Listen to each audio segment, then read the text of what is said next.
UPSC prelims examination 2026 का paper आप लोग दे चुके हैं और आप में से बहुत सारे लोगों के मैसेज भी आ रहे थे कि सर जो है अभी तक इसको लेकर कुछ रिव्यू क्यों नहीं आया है।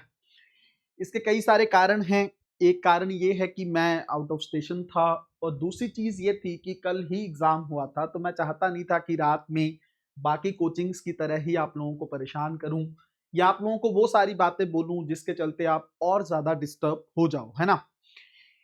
पेपर डिफिकल्ट रहा है, पेपर बहुत ट्रिकी रहा है और इवन लास्ट में मैं एक बात और कहना चाहूँगा, पेपर एकदम अलग जो है ट्रैक पर चला गया है यूपीएससी।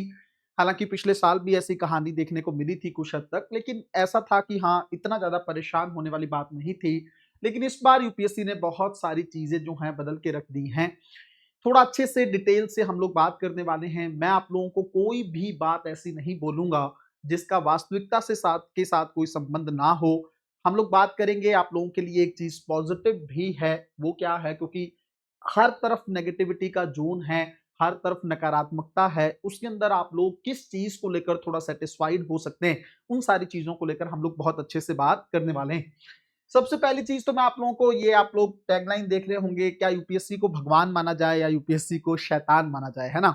आज तक मैंने ये इस तरह की शब्दावली कभी भी यूपीएससी के लिए यूज नहीं की है। उसके कई कारण रहे हैं। एक संवैधानिक संस्था है, बहुत अच्छा रिकॉर्ड इस संस्था का रहा है, लेकिन पिछले 3-4 साल से इस संस्था ने मुझे पर्सनली बहुत ज्यादा निराश किया है। निराश करने के पहले कई सारे कारण हम लोग डिस्कस कर चुके हैं। आंसर कीज में वेरिएशन होना, चाहे वो जीएस की आंसर की हो, सीसेट की आंसर की हो, क्वेश्चंस में सब्जेक्टिविटीज का होना, है ना? बहुत ज्यादा सब्जेक्टिविटी छोड़ देना, वो भी अपने आप में एक दिक्कत वाली बात थी। और तीसरी चीज की बहुत ज्यादा फैक्ट पे फोकस करना, जो कि यूपीएससी को शोभा नहीं देता है ना? मैंने बच्चों को क्लास में दो बातें कही थी। क्लास के जो स्टूडेंट हैं वो लोग बहुत अच्छे से समझते होंगे। मेरी दो प्रेडिक्शन थी। एक प्रेडिक्शन ये थी कि जीएस का पेपर इस बार बहुत ही ज्यादा अलग लेवल पे जाने वाला है, डिफिकल्टी का एक्सट्रीम लेवल रहेगा। वो मैंने इसलिए बोला था क्योंकि एआई टूल्स, इवन यूट्यूब पे वीडियोस हैं, क्यों आप चाहो तो देख सकते हो और आप में से बहुत सारे लोगों ने देखा होगा। उसमें मैंने बताया था, कुछ कारण दिए थे कि एआई टूल्स के चलते यूपीएससी के लिए अपनी चीजों को दिखाने के लिए कि ऐसा पेपर बनाऊं कि एआई टूल्स भी फेल हो जाएं, बच्चे उस पर ज्यादा रिलाई ना करें, है ना? स्टैंडर्ड सोर्स पर फोकस करें। इस तरह की बातें सोचने के लिए यूपीएससी ने पेपर को अलग लाइन पे वो लेके गया है। मैं बार बार डिफिकल्ट शब्द कहने से बच रहा हूं, उसका रीजन ये है कि इस तरह का पेपर डिफिकल्ट नहीं कहा जा सकता। ये एक हिसाब से बकवास टाइप का पेपर कहा जा सकता है, एक रद्दी टाइप का पेपर कहा जा सकता है ना? इसलिए मैं डिफिकल्ट नहीं कह रहा, क्योंकि डिफिकल्ट उसको कहते हैं कि आप सिलेबस के अंदर ही रहो, है ना? बहुत बेहतरीन सवाल फ्रेम किए जा सकते हैं। मुझे लगता है इससे बेहतर पेपर जो है कोई एक अच्छा टीचर प्रिपेयर कर सकता है, कोई अच्छा ऐसा पर्सन जिसने बहुत अच्छा खासा जिसका एक्सपीरियंस हो यूपीएससी में, वो बेहतरीन और खूबसूरत पेपर तैयार कर सकता है जिससे बच्चों को भी आपत्ति ना हो, है ना? माइंड से खेला जा सकता है और भी चीजें की जा सकती हैं। इसलिए ये पेपर डिफिकल्ट तो है ही है, लेकिन अलग तरीके से थोड़ा सा बकवास टाइप का पेपर रहा है ना? तो एक तो इस संस्था के लिए मैं इस तरह की शब्दावली कभी यूज नहीं किया हूं, क्योंकि मुझे लगा था कि ठीक है, चलो अब थोड़ी बहुत कमियां हर संस्थान में होती। लेकिन इस बार यूपीएससी ने क्या किया है ना? चलो कुछ चीजें देखते हैं। पहली बात यह है कि देखो, पेपर डिफिकल्ट बनाना कितनी बड़ी बात है। आप कुछ भी पूछ लो तो पेपर डिफिकल्ट हो जाएगा। भाई आप ये कहो कि भाई नोबेल पीस प्राइज का इंसान पूछ रहे हो, आप किसको मिला है, ये यूपीएससी का एरिया थोड़ी ना है। उसका थीम क्या होता है, ये यूपीएससी का एरिया, कॉन्सेप्ट क्या है, ये यूपीएससी जानना चाहता है। मिस्टर एक्स के नाम से ऐसे जो है क्वेश्चन पूछना और ये दिखाना कि आप इनोवेटिव कुछ कर रहे हैं। फिर आप बिना सिलेबस में कुछ चेंज किए जीएस और सीसेट के पेपर में अलग अलग चीजें पूछ रहे हो। जीएस में आप पूछ रहे हो केस स्टडीज का दायरा, है ना? बुरा नहीं है, लेकिन एकदम से बताया तो नहीं है ना कि केस स्टडीज भी इसके अंदर इन्वॉल्व होंगे, है ना? नहीं है कुछ वैसा भी। और दूसरा, सीसेट के अंदर उस तरह के सवाल जो एनटीए में पूछे जाते हैं या नेट के एग्जामिनेशन में पूछे जाते हैं ना, अलग तरीके से कुछ शब्दावली को चेक करने की कोशिश होती। तो ये जो आपने किया है, ये इसका अधिकार भी है क्या आपके पास? ये अपने आप में एक सोचने वाली बात है। तीसरी और सबसे इंपॉर्टेंट चीज मैंने पिछले साल बोली थी कि यूपी पीसीएस के बहुत सारे लोग जो हैं यूपीएससी में आए हैं एज ए मेंबर, है ना? तो उसके चलते फैक्ट पे बहुत ज्यादा फोकस किया जा रहा है। तो आप लोगों ने देखा होगा बहुत सारा फैक्ट इस बार भी पूछा गया है ना? खेल के बारे में पूछा जाना, अवार्ड के बारे में पूछा जाना, मूवी के बारे में पूछा जाना कि उसके डायरेक्टर वगैरह कौन है, या फिर ये पूछा जाना कि इसको कितनी बार नोबेल मिला है ना? फूड एग्रीकल्चर ऑर्गेनाइजेशन को लेकर इस तरह के संस्थानों के बारे में पूछना। इतना सारा फैक्ट अगर आपको पूछना है तो आप सीधा ही कह दो कि ये लेवल जो है पेपर अब एसएससी के लेवल का रहेगा, पीसीएस के लेवल का रहेगा, फिर यूपीएससी किस मामले में अलग हुआ। अगर आप पीसीएस की चीजों को फॉलो करने पे आ गए हैं तो बता दो ना। मुझे लगता है कॉन्सेप्ट से ज्यादा आसान है फैक्ट को याद करना। अगर हम फैक्ट ही याद करें तो फिर क्या दिक्कत है, फिर तो सारे अवार्ड रट लो, नोबेल पीस प्राइज रट लो, सब कुछ रट लो। लेकिन अगर पता ही नहीं है कि ऐसी चीजें पूछता है और उसमें वो चीजें पूछ ले और फिर अपने आप ना ऐसे करे कि नहीं मैंने तो बहुत बेहतरीन पेपर बना लिया है, तो मुझे नहीं लगता है कि इस मामले में यूपीएससी ने कोई बहुत बड़ा तीर मारा है। अब देखो इसमें प्रॉब्लम क्या है, कई लोग कहेंगे सर आपको क्या दिक्कत है, मुझे तो खैर कोई प्रॉब्लम नहीं है। अल्टीमेटली बहुत सारे स्टूडेंट हमसे पढ़ते भी हैं, बहुत सारा कंटेंट पेपर में आया है, उसकी प्रूफ वीडियो भी आपको बहुत जल्दी देखने को मिलेगी। लेकिन मैं ना इन सब चीजों के बारे में अभी बात नहीं कर रहा हूं, मार्केटिंग वगैरह करने के लिए भी बहुत टाइम पड़ा है, बाद में भी देख लिया जाएगा। लेकिन सबसे ज्यादा जरूरी या सबसे ज्यादा परेशान मैं उन बच्चों के लिए हूं जो कई कई सालों से मेहनत कर रहे हैं, है ना, कई कई सालों से लगे पड़े हैं, और उनकी मेहनत, उनकी ऊर्जा, है ना, युवा टाइम पीरियड में जो उनकी एनर्जी होती है और इवन उनका पैसा, वो पूरी तरह से बर्बाद कर देता है यूपीएससी इस तरह का पेपर पूछ के, है ना। आपने सीसेट में क्वांट वाले सेक्शन को थोड़ा आसान किया तो आपने कॉम्प्रिहेंशन बेकार कर दिया, और हिंदी मीडियम के साथ को जो इस बार किया है यूपीएससी ने, उसका तो मुझे लगता है कि कई जन्म तक जो है भरपाई नहीं हो सकती। हो सकता है किसी बच्चे का अंतिम प्रयास हो सकता है किसी का यही एक प्रयास हो जिसके बाद उसके घर वाले उसको मना कर दें, एग्जाम देने से रोक दें। और इतना ट्रांसलेशन में इशू किया है, चाहे वो सीसेट का कॉम्प्रिहेंशन हो, चाहे जीएस का पेपर हो, ये बेकार नहीं है तो और क्या है ना। आप सोच के देखो, आपके अंदर बिल्कुल संवेदना नाम की कोई चीज नहीं बची है। आप एटलीस्ट इतना तो सोचो कि बच्चे इतने तैयारी करते हैं, 14-14, 16-16 घंटे बच्चे पढ़ते हैं, वर्स्ट कंडीशन में रहते हैं, कुछ तो अच्छा एक और चीज देखोगे आप, यूपीएससी ने क्या किया इस बार। नॉर्मली क्या होता है कि हर साल एक सब्जेक्ट को के क्वेश्चन आसान पूछे जाते हैं, जैसे पॉलिटी कई बार आसान, पिछले से पिछले साल पॉलिटी आसान रहा, पिछले साल अगर आप 2025 में देखेंगे तो हिस्ट्री थोड़ा इजी रहा, है ना, मॉडर्न हिस्ट्री के क्वेश्चन थे या आसान क्वेश्चन थे, वो पता था सबको, तो सब लोगों ने उस सेक्शन को अच्छे से अटेम्प्ट किया। बट इस बार आप कह सकते हैं कि कोई सेगमेंट आसान था, मुझे तो नहीं लगा ऐसा। इवन करंट अफेयर में भी कोई सेगमेंट, मुझे लगता है टोटल 4 से 5 क्वेश्चन ऐसे थे जिसको हर बच्चा अच्छे से कर सकता था, लेकिन बाकी क्वेश्चन जो थे वो थोड़ा माइंड गेम वाले क्वेश्चन थे। अब मैं आपको एक चीज और बता रहा हूं, थोड़ा ध्यान से समझना, खास करके वो लोग जिनके पास अभी अटेम्प्ट बाकी हैं या जिनको अगले साल तैयारी करनी है। मेरी एक बात को बहुत ध्यान से सुन लेना, ये बात मेरी तैयारी से जुड़ी हुई नहीं, इस इंस्टीट्यूट से क्लास करने से जुड़ी हुई नहीं, ये बात कुछ और है जिसको बहुत गहराई से समझना पड़ेगा। इस बार पेपर को मैंने बहुत डीप से देखा है। पिछले साल इवन कट ऑफ का भी जो प्रेडिक्शन था, उसके अंदर भी मेरे एक कमी हमसे रही थी कि हम सीसेट का जो पेपर है वो खुद ज्यादा नहीं देख पाए थे। लेकिन वो देखने के बाद मुझे लगा था कि हाँ, कट ऑफ जो है वहां पे गेम थोड़ा सा बदल गया है, थोड़ा कॉम्प्रिहेंशन का सेगमेंट उसमें आसान पूछा हुआ था, उसके चलते कट ऑफ बढ़ना ही था।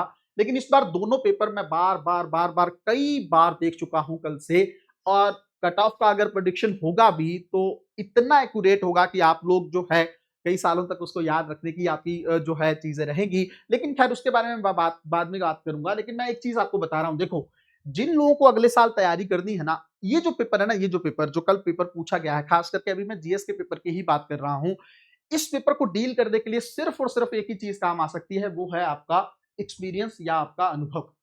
ये बात मैं बहुत बड़ी आपको एक चीज कह रहा हूं, जिसको कुछ साल हो गए हैं यूपीएससी में पेपर देते हुए, कुछ ट्रैप्स होते हैं।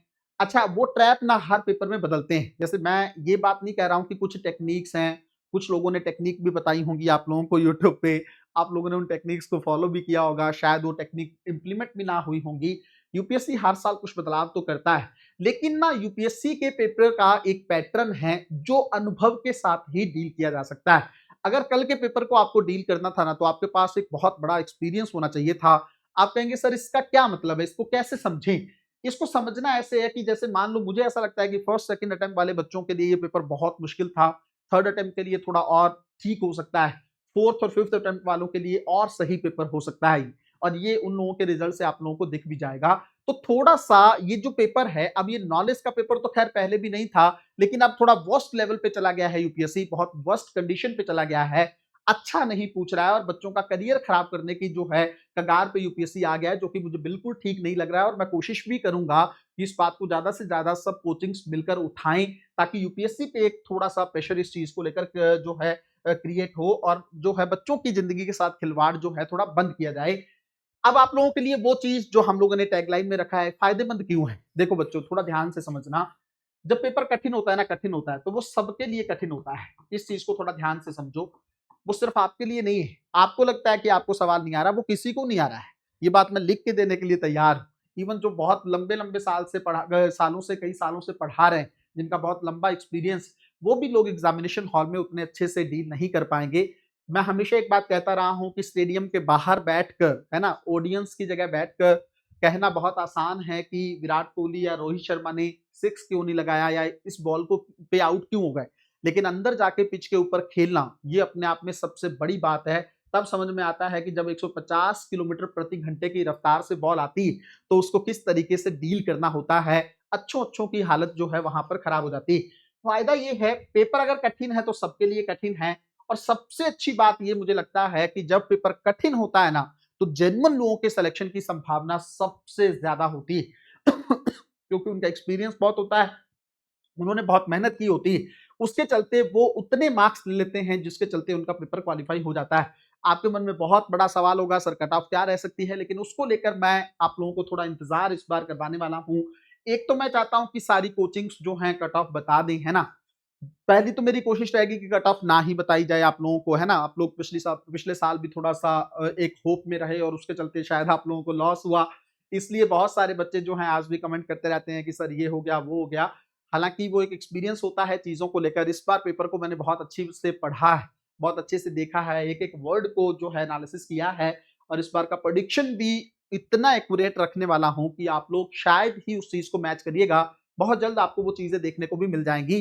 कट ऑफ को लेकर बाद में बात करेंगे। आंसर कीज़ भी जो है प्रिपेयर होने वाली हैं। यूपीएससी कब तक देगा अब ये तो समय ही बताएगा, क्योंकि उसने कहा तो है जल्दी पब्लिश कर देगा वो। लेकिन अगर आप लोगों से इंतज़ार नहीं हो रहा है, आप लोग चाहते हैं कि एक ग्रेट आंसर की आप लोगों को मिल जाए, तो डिलाइट आईएएस पिछले साल की तरह इस बार भी लास्ट ईयर शायद 94 क्वेश्चन जो है एक्यूरेट रहा है डिलाइट आईएएस के की से। आप लोग चाहो तो उसको चेक कर सकते हो, है ना? डिफरेंट-डिफरेंट ग्रुप्स में उसको शेयर भी किया गया था, है ना? तो डिलाइट आईएएस के बहुत सारे क्वेश्चन सही रहे थे, इसलिए उसके बेस पर इस बार कोशिश रहेगी कि कम से कम ज़्यादा नहीं तो 98-99% तक उस एक्यूरेसी को लेकर जाया जाए और आप लोगों को बेहतरीन आंसर की दी जाए विद सोर्स के साथ, है ना?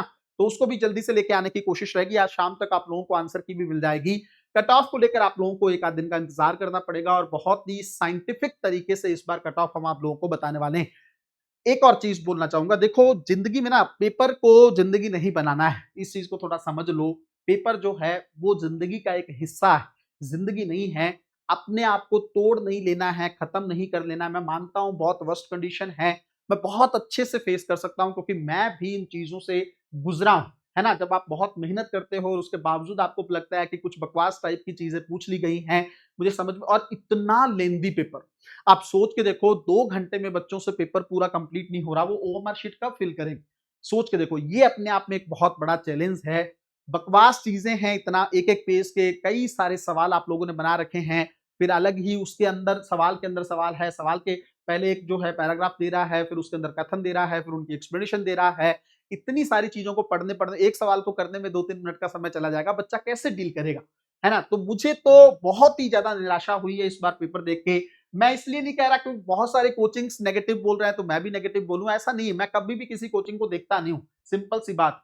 जो होता है उसी चीज़ को मैं आप लोगों के सामने रखने की कोशिश करता हूँ और मेरी जो फ़ील है ख़ास करके उन एस्पिरेंट के साथ हमेशा रहेगी, जो बहुत जेन्युइन तरीके से तैयारी करते हैं, जिनके माता-पिता बहुत वर्स्ट कंडीशन में हैं, बड़ी मुश्किल से पैसे का जुगाड़ करते हैं, उसके बाद जाके उनको पता लगता है कि बच्चे को समझाना है क्योंकि बच्चा तो एकदम एक हिसाब से ऐसे लगता है जब पेपर नहीं होता है ना बच्चों, तब ऐसे फ़ील होता है कि मौत जो है आ गई है जीवन में, वो मौत से कम नहीं है ना? इस चीज़ के दर्द को मैं समझ सकता हूँ, लेकिन फिर भी इतना नेगेटिव नहीं होना है, निराश नहीं होना है। फिर से जो है रोशनी उठेगी जीवन में, अंधियारा जो है वो हमेशा नहीं रहेगा, लौट के आएगी रोशनी और आप ही लोग अपने लिए रोशनी बनोगे, है ना? धीरे-धीरे करके हम लोग एक-एक चीज़ पर बात करते रहेंगे। मिलते हैं अगली वीडियो में, तब तक अपना ध्यान रखें, अपनी पढ़ाई को बहुत अच्छे तरीके से करते रहें। डिलाइट आईएएस की किसी भी अपडेट के लिए डिलाइट आईएएस के टेलीग्राम चैनल को ज्वाइन कर लो, उसका लिंक डिस्क्रिप्शन में दिया हुआ है। वहाँ पर मैं बहुत सारी अपडेट्स आपको रिजल्ट्स को लेकर, कट ऑफ को लेकर, क्या कुछ यूपीएससी करने वाला है, वो सारी चीज़ें मैं आप लोगों को बताता रहूँगा और अगर कोई स्टेप भी लेना होगा यूपीएससी के पॉइंट ऑफ व्यू से, तो वहाँ पर ही इन्फॉर्मेशन आप लोगों को अपडेट की जाएगी। मिलते हैं अगली वीडियो में, तब तक अपना ध्यान रखो, अपनी पढ़ाई को बहुत अच्छे तरीके से करते रहो। बहुत-बहुत धन्यवाद।